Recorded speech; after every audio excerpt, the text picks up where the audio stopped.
to encounter with the Lord እግዚአብሔር ይመስገን የምንወደውን ጌታ ቤታችንም አለ በመንፈስ ነው የምናመልከው የትም ስፍራ አለ however እግዚአብሔር ይመስገን ከቅዱሳን ጋር ከወንድሞቻችን ጋር ከሚወዱን ጋር አንድ ቋንቋ ከምናወራቸው ሰዎች ጋር አብረን በህብረት ለአምላካችን ለእግዚአብሔር ክብርን የምንሰጥበት ነው የምናመልክበት ቀን ነው እግዚአብሔር ይባረክ ቤተክርስቲያናችን ድሮ የጸሎት ጊዜ ይባልና የጸሎት ጊዜ ተለያየ ሰው ይጸልይ ነበር ራሴ ማጸለይ ይፈልጋለሁ የጸሎቱን ጊዜ ራሴ ነኝ የምወስደው አልኩኝ ለምን ዚባዚን ኬላ ለመጸለይ ማለት ነው የማይሆን የሚሆን ነገር ላለማጸለይ ስለዚህ በትክክል ከፋፍለን የአምልኮ ምስጋና ጸሎት የምስጋና ጸሎት ከዛ በኋላ ለሚያስፈልገን ደግሞ መጽሐፍ ቅዱስ አሳውቁ ነው አይደል የሚለው የምናሳውቅበት ኦቶራይዝድ የሆነ ጸሎት ደግሞ በኦቶሪቲ ደግሞ ሆሊ አንገር አለ አይደል በጠላቶቻችን ላይ በእንደዛ ሁኔታ ደግሞ መገሰጽ ካለብንም እንገስጽበት በአጠቃላይ በእንዲህ አይነት ሁኔታ ከፋፍለን እንጸልይ ነበር እግዚአብሔር ይመስገን 30 ደቂቃ ፓወርፉል ነበር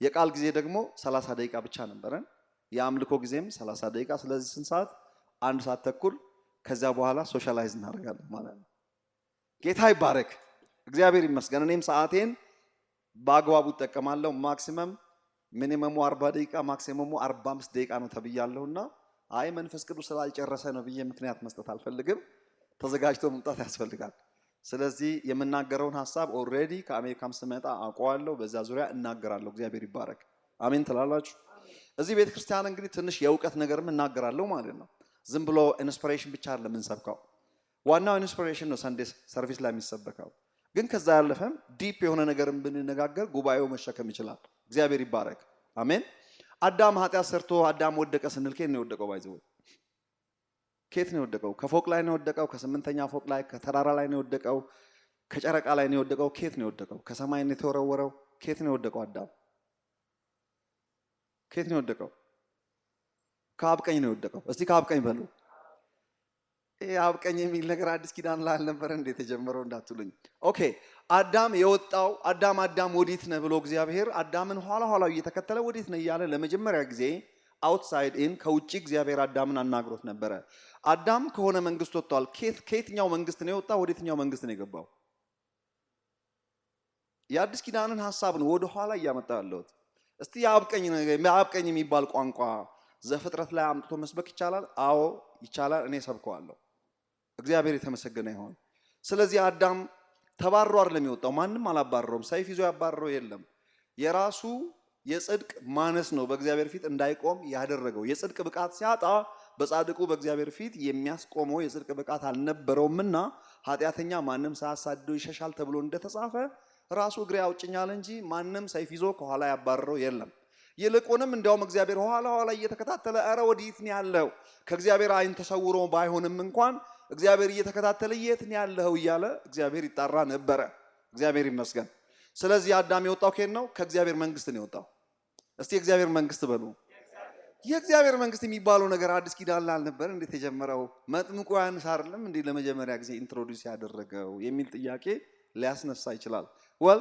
ታገሱኝ ስለ አብ ቀኝ ስናወራ በአብ ቀኝ መቀመጥ የሚባል ነገር በአዲስ ኪዳን ያውም ክርስቶስ ኢየሱስ ሞቶ ከተነሳ በኋላ በቀኙ ሲያስቀምጠው አብሮ አስቀመጠን ተብሎ ተጽፏል ነገር ግን አንተ እያልክ ያለው ገና ዘፍጥረት ላይ አምጥተ አዳም በአብ ቀኝ ነበረ እያልክ አዎ በአብ ቀኝ ነበረ በአብ ቀኝ የነበረው መቼ ነው ከውድቀቱ በፊት ምን ነው ገነት ውስጥ መሬት ላይ አልነበረም ወይ አዎ ነበር አልካድኩም እሱ እኔና እናንተ አዲስ አበባ አይደል እንዴ ባውሳት ግን የት ነው አድራሻችን የት ነው በአብ ቀኝ እግዚአብሔር ይመስገን በአብ ቀኝ የሚባለው ስፍራ ደግሞ የት ነው የት ስፍራ ነው የሚባለው በሰማያዊ ስፍራ እግዚአብሔር ይመስገን ስለዚህ አዳም የት ነበረ ከውድቀቱ በፊት አዳምና ሔዋን ከውድቀታቸው በፊት በሌላ ቋንቋ ከዘፍጥረት ምዕራፍ 3 በፊት አዳምና ሔዋን የተቀመጡት በአብ ቀኝ የነበሩት በሰማያዊ ስፍራ ይገዙበት የነበረው አገዛዝ በእግዚአብሔር መንግስት ውስጥ ነበሩ የእግዚአብሔር መንግስት ማለት ምን ማለት ነው የእግዚአብሔር መንግስት የሚል ቋንቋ እንግዲህ የእግዚአብሔር መንግስት አማርኛ ነው መንግስተ ሰማይ ከተባለ ግን ግዕዝ ነው ግዕዝ ከመሆኑ ውጪ መንግስት ሰማያትም ሆነ የሰማይ መንግስት ሁለቱም ወይም ደግሞ የእግዚአብሔር መንግስት የምንለው ሐሳቡ ጽንሰ ሐሳቡ አንድ አይነት ነው ስለዚህ አዳም ከየትኛው መንግስት ነው የጎደለው ማለት ነው ከእግዚአብሔር መንግስት ነው የጎደለው መንግስት የሚለውን ትንሽ ላብራራ ለሚቀጥለው ሐሳቤ መናገር እንዲመቸኝ መንግስት ማለት የሚታይ ነገር አይደለም የሚዳሰስ አይደለም ግለሰብ አይደለም ስፍራ አይደለም ሀገር አይደለም መንግስት የሚለው ቋንቋ አገዛዝ ወይም ዶሚኒየን ማለት ነው። እግዚአብሔር የተመሰገነ ይሁን።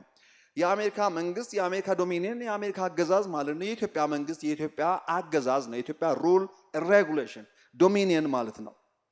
ግልጽ ነው። ስለዚህ የምናወራው አሁን የእግዚአብሔር መንግስት ነው የምናወራው። መንፈሳዊ ከመሆኑ ውጪ አሁንም መንፈሳዊ አገዛዝ ነው እያወራን ያለ ነው ማለት ነው። ስለዚህ የእግዚአብሔር መንግስት ማለት የእግዚአብሔር መለኮታዊ አሰራር በጽድቅ እግዚአብሔር የሚገዛበት ጽድቅ የበላይ የሆነ የጽድቅና የቅድስና ብቃት ያገኘ ሰው ብቻ የሚተዳደርበት እግዚአብሔራዊ ዶሚኒየን ማለት ነው። መንግስተ ሰማያት ሲባል ለብዙ ሰው ቶሎ ብሎ አእምሮ ላይ የሚመጣው ከሞት በኋላ ሰዎች የሚሄዱበት ሰማይ ቤት ብሎ የሚተረጉመው። ሰማይ ቤት ሲጀመር ለኛ አልተፈጠረም። ለጊዜው ሰዎች እስከ ዳግም ምጽአት ድረስ ለጊዜው በስጋ ሲሞቱ በመንፈስ የሚቆዩበት መንፈሳዊ ዓለም እንጂ ለሰማይ ቤትም አልተፈጠርንም። ሰማይ ቤት ለኛ ጊዜያዊ እንጂ ዘላቂ መኖሪያ አይደለም። ሰው ለምድር እንጂ ለሰማይ አልተፈጠረም። ጽድቅ ያለባት አዲስ ሰማይና አዲስ ምድር ነው የሚለው። እግዚአብሔር የተመሰገነ ይሁን። ጽድቅ ያለባት አዲስ ሰማይና አዲስ ምድር ሲልም ሌላ ሰማይና ሌላ ምድር ለማለት አይደለም፣ ኃጢአት የሌለበት ምድር ለማለት ነው። በአጠቃላይ የተፈለገው ኃጢአትን የማስወጣት ጉዳይ እንጂ አዲስ ይሄን አጥፍቶ ሌላ የመፍጠር ጉዳይ አይደለም። ኦኬ ኦልራይት። ስለዚህ የሰው ልጅ የነበረው ምንም እንኳን በምድር በዚች ፕላኔት ላይ የሆነ አትክልት ስፍራ ምናልባት እዚህ ሚድል ኢስት አካባቢ ወይም ኢትዮጵያ ውስጥ ይመስለኛል አንዳንድ ግኝቶች እንደሚያሳዩት የሰው ጅማሬ ኢትዮጵያ ውስጥ አይደል፣ አፋር አካባቢ ሊሆን ይችላል፣ አናቅም አዳም የነበረው ግን እዚሁ ሚድል ኢስት አካባቢ ነው ኢንክሉዲንግ ኢትዮጵያ። እዚሁ ምድር ላይ የነበረውን ሰውዬ ነው መንግስተ ሰማያት ውስጥ ነበረ እምላችሁ። እዚሁ ይኖር የነበረውን ሰውዬ ነው በአብ ቀኝ ተቀምጦ ነበረ እምላችሁ። ይሄንኑ ሰውዬ ነው በሰማያዊ ስፍራ ነበር የምላችሁ። እንስማማለን በዚህ ነገር? በአብ ቀኝ መቀመጥ ማለት ሰማይ ቤት ሄዶ እግዚአብሔርን በቀኝ እጁ በኩል ተኮልኩሎ ተሰልፎ መቀመጥ ማለት አይደለም። ማንኛችንም እዛ አልተቀመጥንም። የተቀመጠው እኛን የወከለው የኛ ወኪል የሆነው ማን ነው? ሰው የሆነው ኢየሱስ ክርስቶስ ነው። በእርሱ ሆነን በዛ ስፍራ አለን፣ እሱ ደግሞ በእኛ ሆኖ በዚህ ስፍራ አለ። as he is in heaven so are we on this earth። እሱ በሰማይ እንዳለ በምድር እንደዛው ነን ተብሎ ተጽፏል። ይሄንን አስቀድሜ የማስቀምጥላችሁ ምክንያት የሰው ልጅ ከእግዚአብሔር መንግስት ነው የጎደለው። የሰው ልጅ የወደቀው ከአብ ቀኝ ነው የወደቀው። የሰው ልጅ የጎደለው ከእግዚአብሔር መንግስት ነው የወጣው። ሰው ከእግዚአብሔር መንግስት የወጣው አዳም ወጥቶ ወዴት ነው ሄደው? እዛው መሬት ላይ ነው ያለው። ወደቀ እያልን ነው፣ ወጣ እያልን ነው። ከየት ወዴት ነው ሄደው? ከእግዚአብሔር መንግስት ከወጣ ወዴት ነው ሄደው? የእግዚአብሔር መንግስት ተቃራኒ ምንድን ነው? ሰይጣን የበላይ ሆኖ የሚገዛበት ይህ ክፉ ዓለም ተብሎ የሚጠራው ማለት ነው። ኋላ ላይ የኋለኛው አዳም ኢየሱስ አሸንፌዋለሁ ያለው ዓለም። ዓለም ለሶስት ይከፈላል። አንደኛው የዓለምን ህዝብ መጽሐፍ ቅዱስ ዓለም ብሎ ይጠራዋል። ወደ ዓለም ሁሉ ሂዱ ሲል ወደ ፕላኔቶቹ ሁሉ ሂዱ ማለት አይደለም። ወደ 9 ፕላኔቶች ሂዱ ለማለት ሳይሆን ወደ ዓለም ህዝብ ሂዱ ለማለት ነው። ኦኬ ዓለም የሚለው ቋንቋ። ሌላኛው የዓለም ትርጉም ምንድን ነው? ፕላኔቶቻችን መጽሐፍ ቅዱስ ዓለማት በእግዚአብሔር ቃል እንደተፈጠሩ በእምነት እናስተውላለን ይላል። ስለዚህ ቁሳዊው ፕላኔት ይሄ ጁፒተር፣ ማርስ፣ መሬታችንም ሌሎችም ጭምር ዓለማት ተብሎ ይጠራሉ ከነጨረቃ ጭምር። በሶስተኛ ደረጃ መጽሐፍ ቅዱስ ዓለም ብሎ የሚጠራው ማንን ነው? የወደቀው ዓለም ነው። የወደቀው ዓለም ኢየሱስ ክርስቶስ አሸንፌዋለሁና አይዟችሁ ይህን ዓለም ብሏል። የሚሸነፍ ዓለም ነው። ይህ መሸነፍ ያለበት የሚሸነፈው ዓለም ምንድን ነው ካላችሁ ዳስ ዶሚኒየን ይሄኛው። ነገር ግን ይሄን ዶሚኒየን ከበስተጀርባ የሚሰራው ሰይጣን ነው የሚሰራበት። ሰይጣን ነው የሚገዛው ከኋላ። ቆላሲያስ ምዕራፍ 1 ቁጥር 13 ከጨለማው ስልጣን አዳነን from the kingdom of darkness ነው የሚለው። from the dominion of darkness rescue አደረገን ነው የሚለው። ትራንስሌት አደረገን ነው የሚለው። ወደ ልጁ የፍቅር መንግስት አፈለሰን ነው የሚለው። ሁለት መንግስት ነው እዛ ጋር የምታዩት። አራተኛው የመንግስት አይነት ምን መሰላችሁ? የእግዚአብሔር መንግስትን መጽሐፍ ቅዱስ ዓለም ይሏል። እሱ ነው ዕብራውያን መልእክት ላይ ምዕራፍ 5 ወይ ምዕራፍ 6 ሊመጣ ካለው ዓለም ተካፋይ ከሆኑ በኋላ ወደ ኋላ የተመለሱትን የሚለው ስለ አይሁዳውያን ነው የሚያወራው፣ ስለ ክርስቲያኖች አይደለም የሚያወራው። ያቅቦታ በብሉይ ኪዳን ዘመን ፕሮፌቲክ ቅምሻ ቀምሰው መሲሁ ይመጣል ሲባሉ ኖረው ሲጠብቁ ኖረው ሲመጣ አንቀበልህም ስላሉት አይሁዳውያን ነው የሚያወራው እንጂ በኃጢአት ስለደከሙ ክርስቲያኖች አይደለም የሚያወራው። ክፍሉ እወቁ። ብዙ ሰው ይጠቅሰዋል ያን ቦታ፣ ብዙ ሰው ዳስ ሮንግ። ከቀመሱ በኋላ ብርሃን ከበራላቸው በኋላ የሚለው ፕሮፌቲክ ብርሃን በብሉይ ኪዳን ዘመን እንደ ሻማ ብርሃን ከርቀት አይተው የተሳለሙትን ብርሃን ነው የሚያወራው። እንደኛ ሙሉን ብርሃን አይደለም የሚያወራው። ሰው ካመነ በኋላ በቀላሉ ከእግዚአብሔር ቤት አይወጣም። ያ የሚያወራው ሌላ ታሪክ ነው ማለት ነው። ስለዚህ አራት የዓለም አይነት ነግሬያችኋለሁ። አራቱን ዓለማት ከያዛችሁ አዳም ከእግዚአብሔር መንግስት ከወጣ በኋላ በተቃራኒው የተገኘው ዓለም ውስጥ ነው የተገኘው። ዓለም ብዬ ስናገር ፕላኔት ላይ ማለት አይደለም፣ ድሮም ፕላኔት ላይ ነው ያለው። ዓለም ብዬ ስናገር ስለሌሎች ዓለማት አይደለም የማወራው። ዓለም ብዬ ስናገር የእግዚአብሔር መንግስት አይደለም የማወራው። ከእግዚአብሔር መንግስት ወጥቶ የእግዚአብሔር መንግስት ምን ብሎታል? ዓለም ብሎታል። ሊመጣ ያለው ዓለም። ኦልራይት። ከዚህኛው ከእግዚአብሔር ዓለም ወጥቶ አዳም ወዴት ነው የገባው? ወደ ሰይጣናዊ ዓለም ነው የገባው። the cosmotic world የእግዚአብሔርና የእግዚአብሔር ሕዝብ ጠላት ወደ ሆነው ዓለም ገባ። ዓለምን መውደድ ከአብ ጋር ጥል ነው ይላል መጽሐፍ ቅዱስ። ይህ ዓለም የሚወደድ የሚጠላ ዓለም ነው ማለት ነው። ይሄንን ዓለም ኢንትሮዲዩስ ያደረገው አዳም ነው፣ የወደቀውን ዓለም። ይህ ዓለም የሚገርማችሁ ነገር ሰዎች የሚተዳደሩበት ከእግዚአብሔር መንግስት ወይም ከእግዚአብሔራዊ ዓለም የወጡ ሰዎች የሚገኙበት የሚተዳደሩበት በዚህኛው ዓለም ነበር ማለት ነው። ከዚህ ዓለም በስተጀርባ ሰይጣን አለ። የዚህ ዓለም መተዳደሪያ የሞትና የኃጢአት ህግ ይባላል። የእግዚአብሔር መንግስት ወይም ደግሞ እግዚአብሔራዊ ዓለም መተዳደሪያው የህይወት የመንፈስ ህግ ይባላል።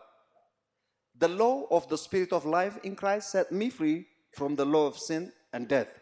Romans chapter 8 ላይ ነው ያለው ቁጥር 1 ላይ። እግዚአብሔር የተመሰገነ ይሁን። ስለዚህ አዳም ከየት ወደቀ ከተባላችሁ ከአብ ቀኝ ነው የወደቀው። ከአብ ቀኝ መውደቅ ማለት አብ ቀኝ ሲባል ሰማይ ቤት ሄዶ በእግዚአብሔር አብ ቀኝ መቀመጥ ማለት ሳይሆን እዚቹ አዲስ አበባ ቦሌ ያላችሁ በአብ ቀኝ ናችሁ። ስፍራ የማይወስነው እግዚአብሔር በአብ ቀኝ የሚለው ቋንቋ ስለ ስልጣን ነው የሚያወራው። ፖዚሽን ነው የሚያወራው። You are positioned at the right hand of God. የአብ ቀኝ የሚለው ቋንቋ ስለ ስልጣን ነው የሚያወራው። ሰማያዊ ስፍራ የሚለው ቋንቋ ስለ ስልጣን ስለ ፖዚሽን ነው የሚያወራው። ሎኬሽን አይደለም የሚያወራው። ሲጀመር እግዚአብሔር ሎኬሽን የለውም። ምንም ዙፋኑን ሰማይ ሰማያት ቢያደርግም God is everywhere right where you are. እግዚአብሔር የተመሰገነ ይሁን። አሜን።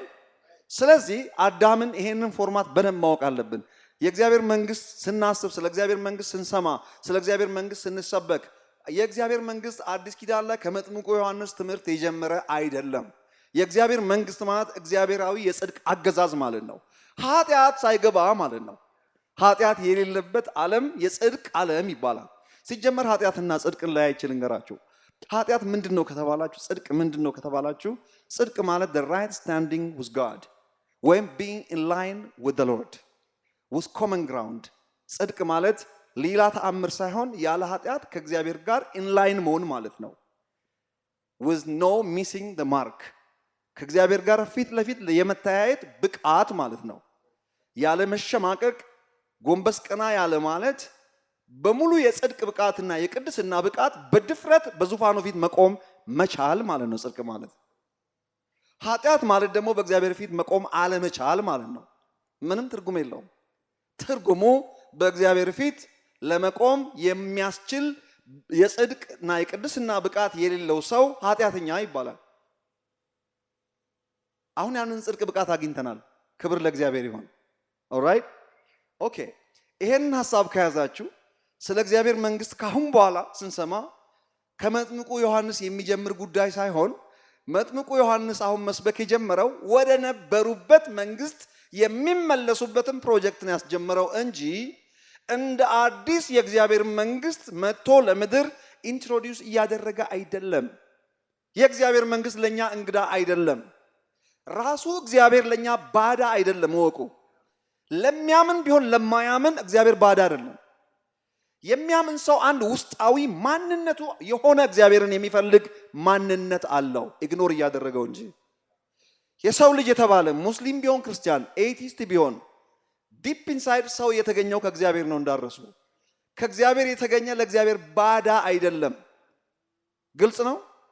ለምንድነው ዘፍጥረት ላይ በመጀመሪያ እግዚአብሔር ቃልን ምድር ሰማይንና ምድርን ፈጠረ ይላል እንጂ እግዚአብሔር የሚባል አምላክ ነበረ፣ ኃይለኛ ነው፣ ባታውቁትም እሱ ፓወርፉል ነው። ይሄ ማወራላችሁ ያ ታላቁና ኃይለኛው አምላክ እሱ ነው ሰማይ ምድርን የፈጠረው ብሎ እግዚአብሔርን ከማስተዋወቅ አይጀምርም። ለምንድን ነው ማያስተዋውቁ ታውቃላችሁ? አያስፈልግም። ለሰው ይሄ ሊነገሩ አይገባም። አይደለም ለሰው ለድንጋይ ይሄ አይነገርም። ድንጋይ የመናገር እድል ቢያገኝና ተነስቶ ቢናገር እግዚአብሔርን ከማመስገን ነው የሚጀምረው። ኢየሱስ የነገረን ይህንን ነው። ራይት ፍጥረታት በሙሉ ያውቁታል፣ በራሳቸውም ቋንቋ ያመልኩታል፣ ደግሞም ያመሰግኑታል። ሲያመሰግኑት ግን በአባትነቱ አያመሰግኑትም።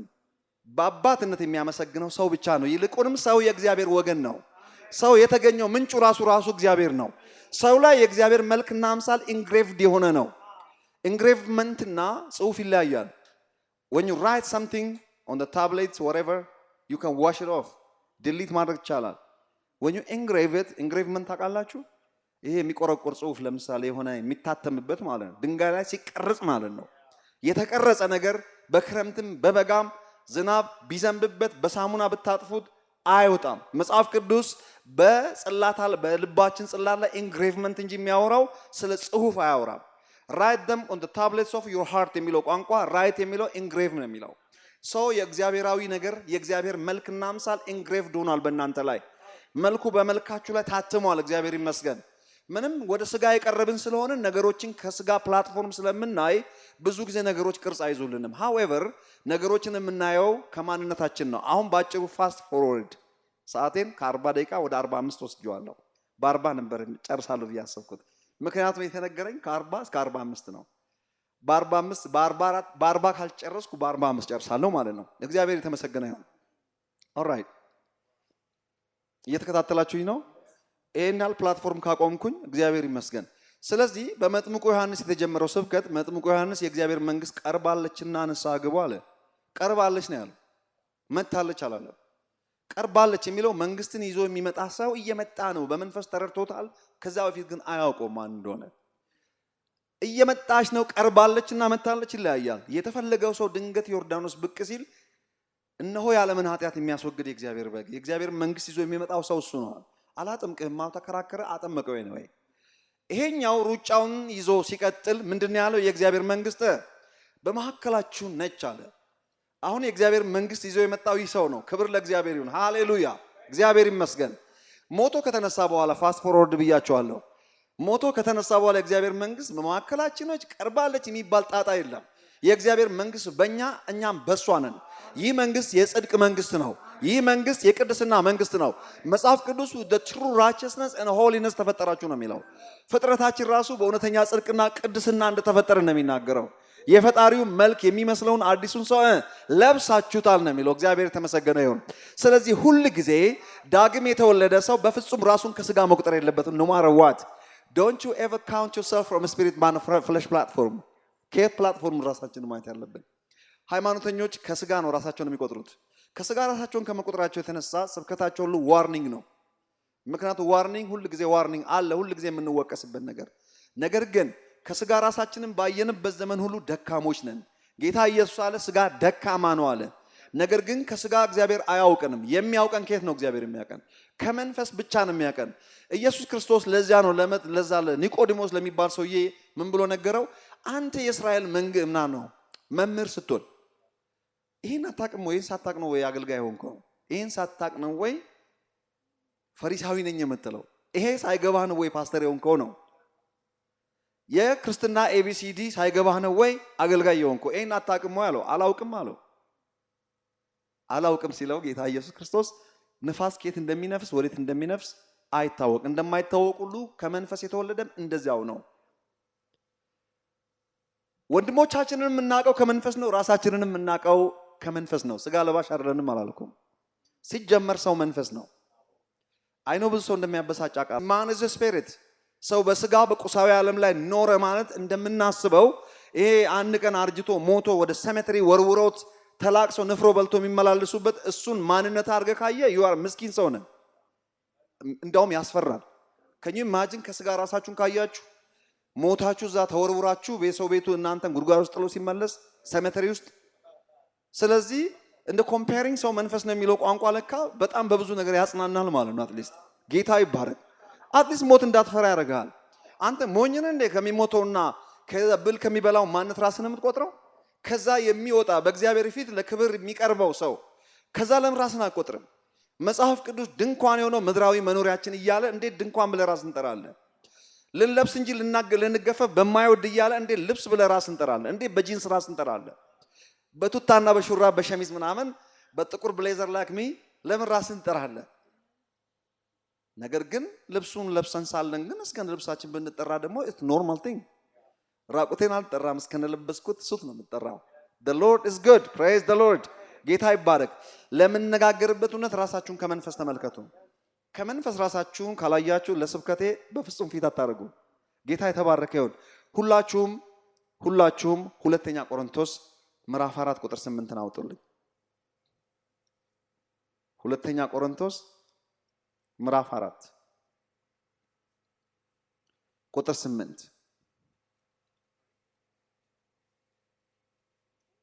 አንድ ላይ እናንብብ።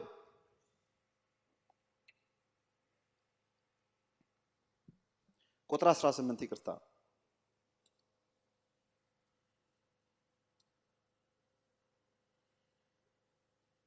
ካገኛችሁ አብረን እናነባለን። ቁጥር 18 ስለዚህ ዓይናችን የሚያተኩረው በሚታየው ነገር ላይ ሳይሆን በማይታየው ላይ ነው። የሚታየው ጊዜያዊ ነው፣ የማይታየው ግን ዘላለማዊ ነው። አብዲስ እንደገና ድጋሚ ስታነብ ሁላችንም አብረን እናነባለን። ቁጥር 18 አግኝታችኋል? መጀመሪያ አዩ ሬዲ? አብዲ ቀጥል። ስለዚህ ዓይናችን የሚያተኩረው በሚታየው ነገር ላይ ሳይሆን በማይታየው ላይ ነው። የሚታየው ጊዜያዊ ነውና የማይታየው ግን ዘላለማዊ ነው። እግዚአብሔር ይመስገን። ታንክ ዩ ሶ ማች። እችን ቃል ለማብራራት ነው ወደ ኋላ ሄጄ ከአዳምና ሔዋን ፕሪ አዳሚክ ፎል የጀመርኩት። አዳም ኬት ነው የወደቀው፣ ኬት ነው የወጣው የሚለውን ለማስቀደም የሞከርኩት። እርግጠኛ ነኝ ከዛሬ ጀምሮ ምናልባት እዚህ ቤተክርስቲያን እንኳን ያው እኔም ማስተምረው እነሱም ስለሚያስተምሩት እውቀታችን አንድ ስለሆነ እንግዳ አይደላችሁም። የእግዚአብሔር መንግስት ሲባል መጥምቁ ዮሐንስ አልጀመረውም። እሺ የአብ ቀኝ ሲባል አዳም ከአብ ቀኝ ነው የወደቀው፣ ከፎቅ አይደለም የወደቀው። እንዳረሱ ከመሰላል አይደለም የወደቀው። ጌታ ምስክሬ ነው። ወደቀ። ከዛው ከየት ወዲህ ነው የወደቀው? ከእግዚአብሔር መንግስት ወይም ደግሞ ከእግዚአብሔራዊ ዓለም ወደ ሰይጣናዊ ዓለም ወደቀ አይደል? በሌላ ቋንቋ ግን ከገነት ነው የወደቀው። ከገነት ወዴት ነው የወደቀው? ወደ ሲኦል ነው የወረደው። አይዘው ሲኦል ሲባል ከሞት በኋላ መልአክ ተልኮ መሬት ለመሬት እየጎተተ ወስዶ የሆነ ቦታ የተቆፈረ ጉድጓድ የሚንቸከቸክ እሳት ውስጥ መወርወር ማለት አይደለም። ሲኦል ይሄ አይደለም። ሲኦል ከዚህ ያለፈ ነው። ያስፈራል ከዚህ የሚልቅ። በእርግጥ ሲኦል ማለት እግዚአብሔር የሌለበት ዓለም ማለት ነው። እግዚአብሔርና እግዚአብሔራዊ ሽታ የሌለበት ስፍራ ሲኦል ይባላል። እኔ ጌታን ከመቀበሌ በፊት ሲኦል ውስጥ ነበርኩ። እናንተም እንደዛው። ሲኦል ሲባል የሆነ በእሳት መንቸክቸክ አድርገን ማን እንደነገረን አላውቅም። እንደዚያ ነገር መጽሐፍ ቅዱስ ፓራብል ነው የሚናገረው። በስጋ ስናስብ ላይገባን ይችላል። በመንፈስ ከተረዳን ግን ሲኦል ሪል ሲኦል እግዚአብሔር የሌለበት ስፍራ ብዬ በቀላሉ የነገርኳችሁ ነገር እሳት ከተባለው ይልቅ አስፈሪ ነው።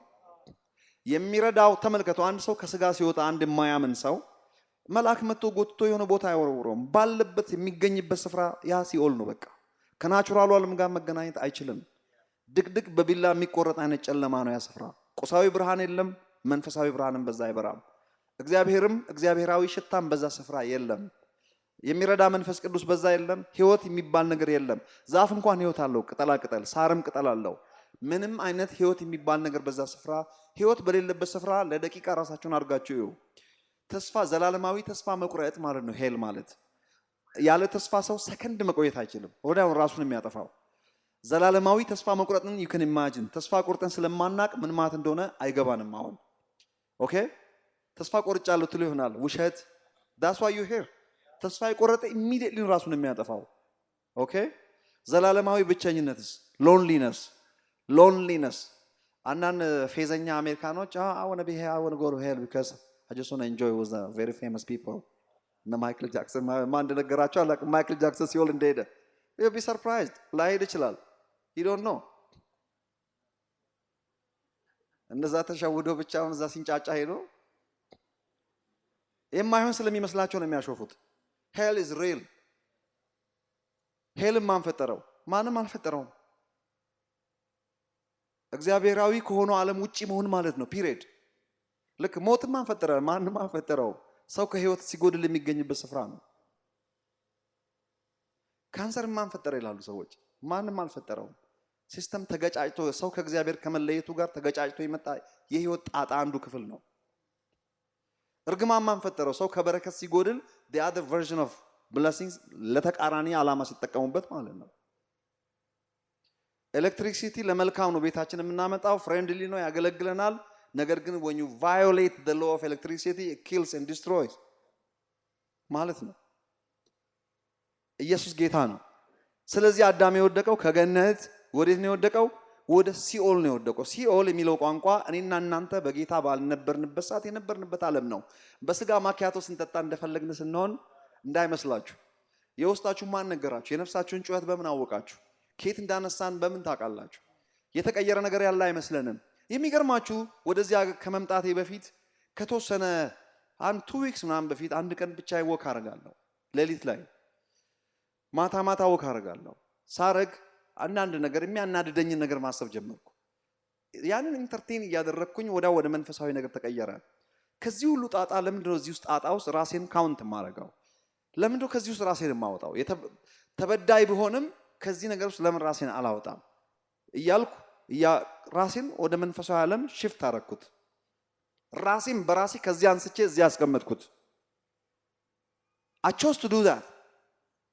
እሱም ባደረኩ ጊዜ የሚገርማችሁ ነገር ወዲያው መንፈስ ቅዱስ እንደ ራእይ አትሉት እንግዲህ እኔ ራእይም ህልምም አይቻላቅም፣ ግን እንግዲህ ራእይ ከሆነ ይሄ ከሆነ አንዳንድ ሰው እግዚአብሔር ተገለጠልኝ፣ መልአክ ተገለጠልኝ፣ ሰይፍ ይዞ መጥቶ አናገረኝ የሚሉ ብዙ አሉ። አንዱ እንደዛ ብሎኛል። የዛሬው ልዩ ነው፣ ሰይፍ ይዞ መጥቶ ነው ያናገረኝ ብሎኛል። ሰይፏ ማዳመቂያ እኮ ነች። ሰይፍ ይዞ መጥቶ ከነገረው እኔን አንገቴን ሊቆርጠኝ ካልሆነ መቼም ኢየሱስ ሰይፍ ይዞ አይመጣም። መልአክ ነው ማን ነው የመጣው? ሰይፍ ይዞ ከመጣ ለምን እንደመጣ ውሸት ነው። መልአክ ሊጋ ሰይፍ ይዞ የመጣው ለምንድን ነው ልላችሁ የፈለግኩት አይ ቲንክ ጌታ ተናግሮኛል ብዬ አስባለሁ። በምን አወክ ብትሉኝ I found myself spirit platform ላይ ወክ እያደረግኩ ነው። ከመንፈስ ራሴን አየሁት። እግዚአብሔር ምስክሬ ነው። ከመንፈስ ያየሁበት ራሴን የማይበት ዓለም የእግዚአብሔራዊ ዓለም it's just magnitude በጣም ከምታስቡት በላይ ሰፊ ትልቅ ማሰብ የመጨረሻ ጆይ ደስታ ቁሳዊ ነገር ያጣችሁትን ነገር ልታስቡ የማትችሉበት ዓለም በዛ ውስጥ ሆኜ ምድራዊውን ነገር ጌታ ማስተዋል ይሰጠኛል። እንደ ራእይ ነገር ይሁን እኔ I cannot tell you ግን አይቻለሁ የሆነ ነገር።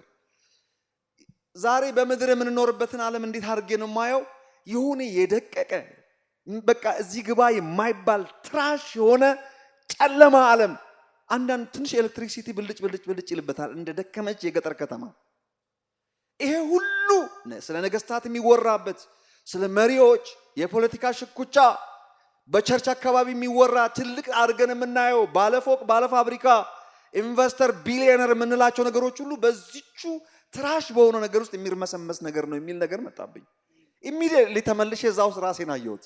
ራሴን ሳይ እዛ ውስጥ የሚገርማችሁ ነገር እንደዚሁ ትልቅ ነው። ልክ እንደሆኑ ምን ነው እንደከሌ ባደረገኝ ኮምፕሊትሊ ከዛ ወጥቼ ኮምፕሊትሊ የኃጢአት ዓለም አላልኳችሁም፣ ናቹራሉን ዓለም ነው እያወራሁ ያለሁት።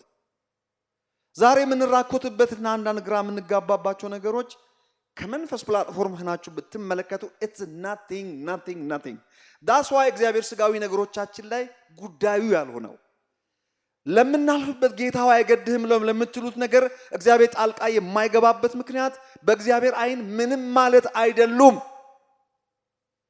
ህፃናት ለምን ይሞታሉ? እንደዛ ከሆነ ለምንድነው አንዳንድ ችግሮች የሚፈጠሩት? እግዚአብሔር የት ሄደ? ይህን ሁሉ አቅም እያለው አቅሙ አለ። የእግዚአብሔር ትኩረት አይደሉም እነዚህ ነገሮች። ከዛ ፕላትፎርም ሆናችሁ ስትመለከቱ everything is nothing። ስለዚህ ባነበብኩት መሰረት የሚታዩ ነገሮች ጊዜያዊ ናቸው ነው የሚለው። የሚታዩ የተባሉት የኃጢአቱን ዓለም አይደለም፣ ናቹራሉን ዓለም ነው የሚያወራው። በስጋ ሰው በምድር ላይ ተምሮ ተድሮ ማንኛውም ነገር ያደርጋል። ይህ ኃጢአት አይደለም። የምንጓጓለትና የምንሳሳለት ልንኖረው የምንፈልገው አሜሪካን ድሪም እንደሚባለው whatever the dream ኢትዮጵያን ድሪም ካለ አላውቅም። የአሜሪካን ድሪም ግን ታውቃላችሁ ምን እንደሆነ? ማቅ የለም። ትልቅ ማንሽን፣ ትልቅ ቤት፣ ቆንጆ ሚስት፣ ለግዠሪ መኪና ምናምን የሚሉት ነገር አላቸው። የዓለማውያን ድሪም ነው፣ የክርስቲያን አላልኩም። ቆንጆ ሚስት የሚሉትም ቆንጆ የሚባለው በእነሱ መለኪያ እንጂ በእግዚአብሔር መለኪያ አይደለም። አስቀያሚ የለም በእግዚአብሔር ፊት። አሜሪካን ድሪም የሚባለውም ሆነ ኢትዮጵያን ድሪም የሚባለውም ነገር በአጠቃላይ የምንሳሳላቸው ነገሮች ኤቭሪቲንግ ከእግዚአብሔራዊ እይታ ሲታይ ትራሽ ናቸው፣ ጊዜያዊም ናቸው። የምንሳሳላቸው ነገሮች በሙሉ የትም የሚደርሱ አይደሉም። ኔቨር ነው እኮ አንዳንድ ሰው የሞኝ እንፈልግ እኔ በምድር ላይ እንዲደላኝ ነው የምፈልገው። እንዲደላ እኔ እንፈልጋለሁ። ማን ይጠላል? ያ ማለት እኮ በቃ ጊቭ አፕ አድርገን ጎዳና ላይ እንድንወጣ አይደለም። አስተሳሰባችንን የመለወጥ ጉዳይ እንጂ እራፊ ልብስ ለብሰን እንድንዞር አይደለም። ገና የዓለም እኮ ዝም ብሎ ነው እንደሚሉት እንደዛ በሉ እኮ እያልኳቸው አይደለም። ግን what is your mind set ነው። እግዚአብሔራዊ ማይንድ ሴት ላለው ሰው የሚታየው ነገር ወደዳችሁም ጠላችሁም ቴምፖራል፣ የማይታየው ነገር ደግሞ ዘላቂ ነው። ይህንን ጌታ በሚገባኝ መልኩ እኔ በራእይ መልክ ያየው የምላችሁ ይህንን ነው። ጌታ ኢየሱስ ምስክሬ ነው። እዚህ ቤተክርስቲያን መጥቼ ይህን ስብከት ሰብካለሁ ብዬ የወሰንኩት ያንን ካየው በኋላ ነው። የራሴ ሚኒስትሪ ላይ መሰብክ ነበር ይመስለኝ፣ ግን ጌታ ለዚህ ቤተክርስቲያን ካደረገው ውሰዱት። የሚታዩት ነገሮች ጊዜያዊ ናቸው፣ ብታምኑም ባታምኑም። are you going through something that's temporal? የሆነ ሰው የበለጣችሁ መስሏችሁ ፉክክር ላይ ናችሁ። you gotta quit today because temporal። ትላንት የተጨበጨበላቸው ሰዎች የሉም፣ አንተ ግን አለ አሁን። ጌታ የተመሰገነ ይሁን። don't compare yourself። ማንም ሰው ከማንም ጋር ራሱ መወዳደር እንደሌለበት ተጽፏል። ምክንያቱም የሚታዩ ነገሮች የምንላቸው ነገሮች ሁሉ ዛሬ ታይቶ ነገ የማይታዩ እንደ ምድረ በዳ ሊሊስ እንደዛ ናቸው። የማይታዩት ነገሮች ግን ዘላቂነት ያላቸው ቴምፖራል አይደሉም፣ ፐርማነንት ናቸው ነው የሚለው። ህፃናት ጥርስ መጀመሪያ ሲያበቅሉ እናንተ ታውቃላችሁ እንደወላጅ ወላቂ እንደሆነ ጊዜያዊ እንደሆነ ቴምፖራል እንደሆነ but the permanent will be ahead of it። እግዚአብሔር የተመሰገነ ይሁን። ሶ ይሄንን ሐሳብ ያዙና እስቲ ወደ አብርሃም ቤት ላምጣችሁና ስብከቴን ጨርሳለሁ። እግዚአብሔር ይባረክ። ምዕራፍ 21 ላይ ክፍሉን ሁላችሁም አውጡና ይሄንን እንኳን አብረን ባናነብም ጊዜ ለመቆጠብ ራሴ ላንብብና ምዕራፍ 21 ከቁጥር 1 እስከ 10 ድረስ አብዲ ከቀደምከኝ አንብብ።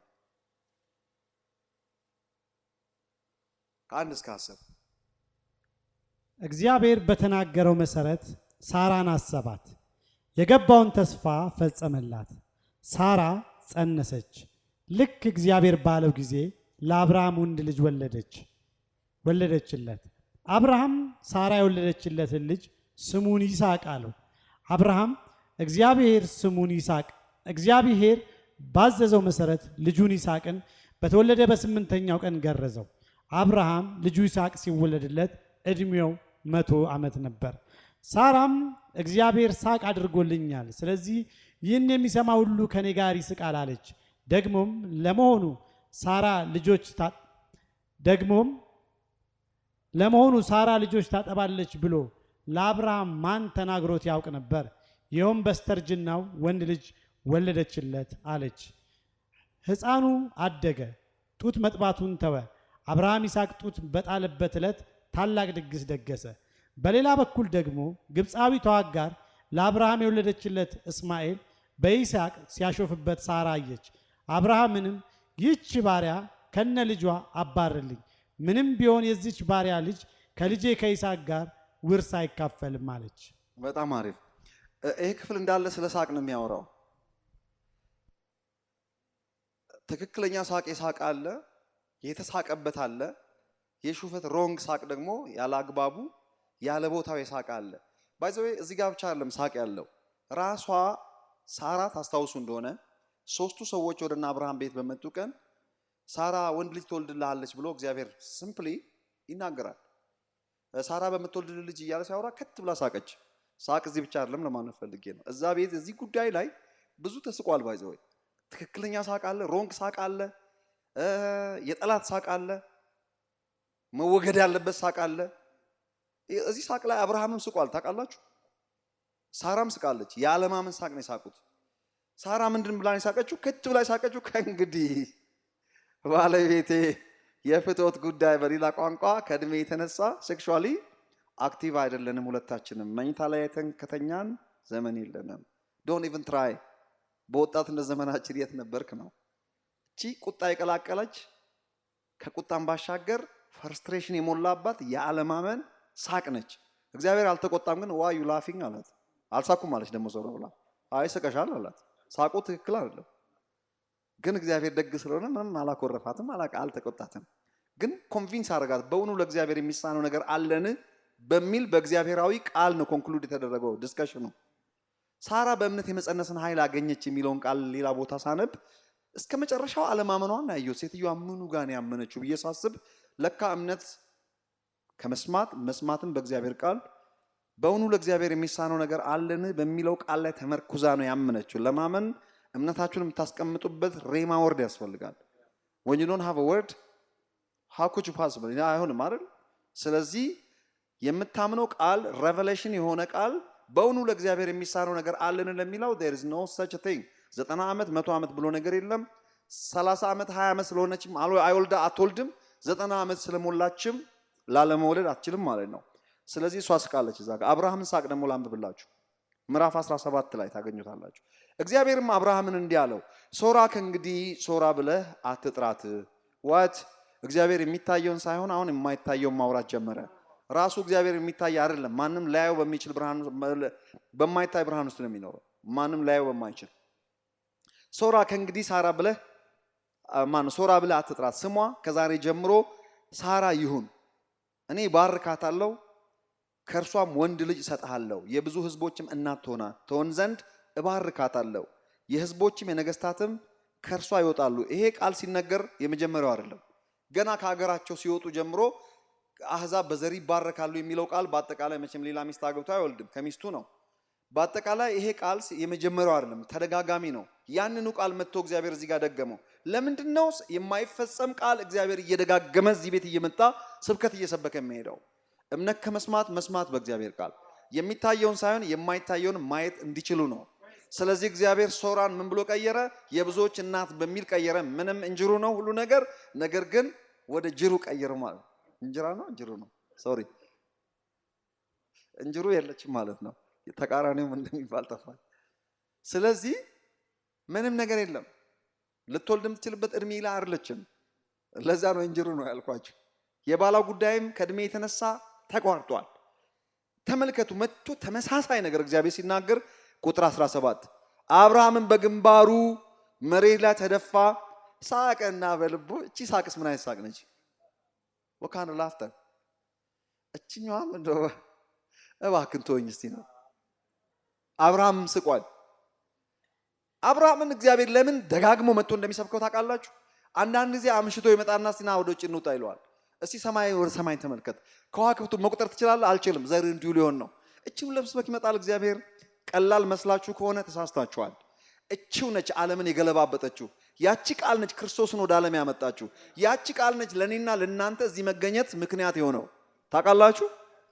በወቅቱ ቃሉ ሲሰበክ ትንቢታዊ ቃል ሲሰጠው እውነትም ተስፋ የሚያስቆርጥ አይደለም እንዴ? እሱም ያልፍበት ሌላ ችግር ጥያቄ ምላሽ አልተሰጠ። ኪሱ ባዶ አንድ ሰው ለምሳሌ ስለ ባለጠግነት ኧረ ዛሬ እንጀራ ልብላ ጌታ ሆይ። እግዚአብሔር የማይታየውን እያየ ይናገራል። አብርሃም የሚታየውን ሰው አብርሃም ቤት የሚታዩ ነገሮች አሉ። ፋስት ፎርወርድ አገን ምንድን ናቸው የሚታዩት? አብርሃም ቤት አብርሃም ቤት እግዚአብሔር እየመጣ እየሰበከ ይሄዳል። አብርሃም ቤት የሚታዩ ነገሮች አሉ። አንድ አለመውለድ የሚባለው ነገር ፍጥጥ ብሎ ነው የሚታየው። መውለድ አልችልም ያለ ልጅ እሄዳለሁ ደጋግሞ ነግሮታል። ለእግዚአብሔር ስብከት ግጥም አድርጎ አለመቻሉን ያለ ልጅ እሄዳለሁ ምንን ታደርግልኛለህ? ስለዚህ የሚታይ ነው። አንድ ሌላስ አብርሃም ቤት ሶስት ዋና ዋና ፍርሃቶች አሉ። ሶስቱም የሚታዩ ናቸው። መሃንነት፣ ባለመውለድ፣ እድሜ ሄዷል፣ ይታያል፣ መጠቋቋሚያ ሆኗል። ይባስ ደግሞ እግዚአብሔር የሌላ ስድብ ሲያመጣባቸው ስምሽ ከዛሬ ጀምሮ ሳራ በስተርጅና የምትለብሷት የለ የምትከናነባት አማራት እንደ አዩ ሲሪየስ የብዙዎች እናት ወሽ ተወግነባት ያ ሴትዮዋ መነካት ሳይሏት አይቀሩም። ውሃ የሚቀዱ ሴቶች ውሃ ሲቀዱ ነው አሉ የሚተማሙት። ድሮ ወንዝ አገር ቤት ማለት ነው። እኔ ክፍለ ሀገር ልጅ ስለሆንኩ አውቃለሁ። እናንተ አይዶን ነው አይ ኖ ኢት ወንዝ ሲወርዱ ነው ወሬ የሚያሙት ማለት ነው። አረ ሴትዮዋን ሰውየው ሳይገርማችሁም እሱም እኮ የብዙዎች አባት ተብሏል። ስሙን ቀይሯል። በስተርጅና ስም መቀየር ኦ ማይ ጉድነስ። በስተርጅና ስም ተቀየረ። ዋይ የቀየረው እግዚአብሔር ነው። ምን እናድርግ? በቃ ሲቀይር እግዚአብሔር የማይታየውን እንጂ ያየው የሚታየውማ አንደኛው ማንነት ነው ይታያል። ምንም የባስ እግዚአብሔር መጠቋቋም ያደርጋቸው ስም ቀይሮ ተደበስብሶ ቢቀር ጥሩ። ሌላ የሚታይ ነገር አለ እነሱ ቤት ምንድነው? ሲገባ ሲወጣ የሚያየው ምንድነው? ወራሽ ማን ነው? ኤሊኤዘር ሶሪያዊ ነው። የደማስቆ ሰው ሰላማዊ ሰው ነው። ጥሩ ሰው ነው። የቤቱ መጋቢ ነው። ማኔጀር ምንም ያደረገው ነገር የለም። ግን ሲወጣ ሲገባ ያየዋል። ባየው ቁጥር ወራሽ እሱ ነው። ምን ዋጋ አለው? የደማስቆ ሰው አንድ ሶሪያዊ ሰው ሊመርሰኝ። ፍርሃት የቤቱ ፍርሃት አንዱ ኤሊኤዘር ነው። ኤሊኤዘር መጥፎ ሰው አይደለም። ግን ምን ያርግ? በቃ ሲወጣ ሲገባ ኤሊኤዘር ይወርሰኛል። ፍርሃቱን መደበቅ ሳይችል የሚታየውን አብርሃም ተናገረ፣ ማንነቱንም ተናገረ። ኤሊኤዘርን ደጋግሞ ለእግዚአብሔር ነገረው። አረ ሰውዬው ይኸውልህ ይሄን እኮ የሚወርስ ይለዋል ሰይጣን ይመጣና ለአንድ ሶሪያዊ ከሆነ ይህን ሁሉ ባለጠግነት የምታዘጋጀው ሌላ ፍርሃቱ ምንድን ነው? የሚስቱ ማህፀን መውለድ አለመቻል የሚለው ነገር ታውቃላችሁ። ሴቶች ብዙ አሁን ትናንሽ ልጆች አሉ ሀያዎቹ መደንገጥ ይጀምራሉ። ወጣት ሴቶች 30ዎቹ ሲቀርቡ በቃ ተስፋ ይቆርጣሉ። ወጣት ሴቶች አይዟችሁ አትሊስት ሬፈረንስ አላችሁ። ሳራ እዛ ነው አደርሱም እናንተ 90 ዓመት። ሰይጣን ማስፈራራት የሚጀምረው ወጣቶች እህቶቻችንን 19 ዓመታቸው ላይ ነው። 9 የምትሏን ለጉድ ነው የሚፈራው። ለምን እንደሆነ አላውቅም። ሰማው አንድ 5 ጊዜ ካምፕ ያደርጋሉ 9 ላይ 29 ደግሞ በጣም ታስፈራቸው። 30 ትልቅ ዓመት ነው የሚመስላቸው። 30 የትንሽ ልጅ እድሜ ነው። አይዘው ዶንት ወሪ ፊር አብርሃም ቤት ኦ ማይ ጉድነስ የፍርሃት አይነት የሚስቱ መውለድ አለመቻል፣ ኤሊኤዘር መሃንነት፣ በአጠቃላይ ያለ ልጅ መሄድ፣ መጠቋቋሚያ፣ በሰው ፊት ስድብ ተስቆባቸዋል። የበለጠ እግዚአብሔር አሳቀባቸው። በስተርጅና ስም ቀይሮባቸው። እግዚአብሔር አስቆባችሁ ከሆነ ለመልካም ሊሳቅላችሁ ስለሆነ ሆልዶን ያሳቀባችሁ ኮንፌስ እንድታደርጉ ምንም ሳይኖራችሁ ምናምን እያወራህ ነው የተባልክበት ነገር ካለ ዶንት ወሪ ብቻ ከመንፈስ ቅዱስ ኮንቪንስ ተደርጋችሁ ሚሊየነርነትን ኮንፌስ አድርገህ ተስቆብህ ከሆነ ያሳቀብህ ያዋረደ እግዚአብሔር ነውና ዶንት ወሪ ለክብር ነው። እግዚአብሔር ይባረክ። አብርሃም ቤት ሳቅ ገባ። ተመልከቱ፣ የገባው ሳቅ ጥሩ ሳቅ አይደለም። እዚህ ጋር በእግዚአብሔር ፊት ነው የተሳቀው። ሳራም በእግዚአብሔር ፊት ነው የሳቀችው። ነገር ግን እንደተባለው ይስሐቅ ሳቅ ቤታቸው ገባ። ውሃ ሲቀዱ ያሟቸው ሴቶች ሁሉ አይገርምሽም መባባል ተጀመረ። አይገርምም ወይ? የሚታየው እውነትም ጊዜያዊ ነው። የሚታየው ማንነት ነው። ዳስ ቴምፖራል ተቀየረ። ኤሊኤዘር ነው ዳስ ቴምፖራል። እስማኤልን በማምጣት ሌላ መጽናኛ ለማምጣት ሞክሮ ነበረ። እስማኤል እያለ እግዚአብሔር 3 ሰዎች በቤታቸው የመጡ ቀን ምንድነው ያለው? ኖ ለመስዋዕት በመጣ ጊዜ ምንድነው ያለው እግዚአብሔር? አንድ ልጅህን ሀባት እስማኤል ለምንድነው አንድ ልጅህን ያለው? አይቆጠርም። ጌታ ምስክሬ ነው። ሰርጎ ገብ ነው። አይቆጠርም። ኮንትሮባንድ ነው። ሶሪ አይቆጠርም። በቃ ዳስት በሚስቱ እምቢተኝነት ባለማስተዋል በእልህኝነት የመጣ ነው። የእግዚአብሔርን ተስፋ ቃል ወርቁን መዳብ የሚያደርግ ነው በሚመስል ነገር አይቆጠርም። ስለዚህ አንድ ልጅህን አለው። ልጁ እንደሆነ እያወቀ አይቆጠርም አልኩ። አይቆጠርም። አብዲ ያነበበው ጋር ስመጣ ሪል ሳቅ እነዚህ ሰዎች ቤት ገባ። እነሱም ስቀው ነበር፣ ተስቆባቸውም ነበር። ያ ሁሉ አለፈና ይስሐቅ ቤታቸው ገባ። የገባው ስሙ ራሱ ይስሐቅ ነው። ከሳቅ ጋር የተገናኘ ነው። እናቱ እንደዚህ አለች፣ ከእንግዲህ እንዳልተሳቀብኝ ይሄው ከዛሬ ጀምሮ ያየኝ ሁሉ ከኔ ጋር ይስቃል። ወስተ ዲፍረንስ አሁን ከዚች ሳቅና ከዛኛው ሳቅ ያየ ሁሉ አሁን ይስቃል ከኔ ጋር። ምን አይነት የሹፈት አይደለም፣ የአለማመን አይደለም፣ የፍርስትሬሽን አይደለም። ሪል ሳቅ። አፌም በሳቅ ሞላው ተብሎ ተጽፏል። ወካይንድ ኦፍ ላፍተር መጽሐፍ ቅዱሳዊ የሆነ መለኮታዊ ሳቅ ቤታችሁ ይገባል። አሜን በሉ። ለምንድነው መንፈስ ቅዱስ በዚህ ስፍራ የመጣው? ለምንድነው በሳቅ አቅጣጫ የመጣው?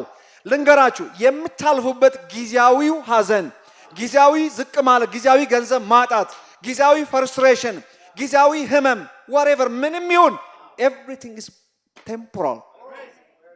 ይሄ ሁሉ የሚያሳዝን አንገት የሚያስደፋ ሲቹዌሽን በምድር ላይ ቢኖር እግዚአብሔር ከምድር አያውቀንም። አይዳችን መታወቂያችን ከአብ ቀኝ ነው። ከአብ ቀኝ ሐዘን የለም። ከአብ ቀኝ የውሸት ሳቅ የለም።